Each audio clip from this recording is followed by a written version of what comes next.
Let's look at a new concept, a dotted note. Basically, by adding a dot immediately to the right of a note, we make that note 1.5 times its original value. For example, in 4/4 time, a quarter note lasts 1 beat. Well, add a dot and it lasts 1.5 beats. A half note lasts 2 beats, so a dotted half note lasts 3 beats.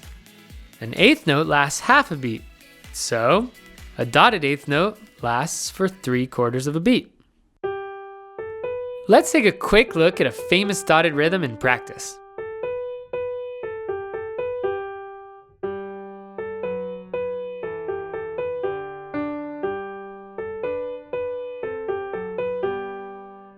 One important thing to note here, the placement of the dots.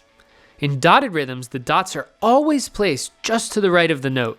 If the dot appears above or below the note, that's something different that we'll talk about in a future video. Now, what would happen if you got a dotted note at the end of a measure? There would be no way to indicate the first beat of the next measure, which would get really confusing for the reader. So in this case, we use something called ties instead. Ties are little banners that connect notes of the same pitch. Basically, a tie tells you to hold the first note for the length of all the tied notes that follow. It's only a tie when the connected notes are the same pitch. If not, then it's a slur, which means you play both notes, but you play them without separation, one continuing fluidly into the next one. It's easier to hear slurs when they're played by wind or string instruments. We'll touch on this again in a future video.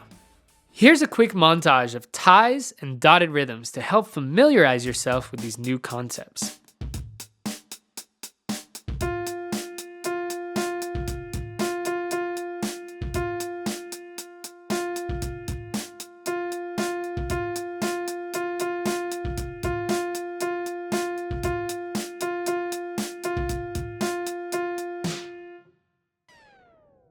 Just to recap, put a dot to the right of the note and it makes it 1.5 times its original value.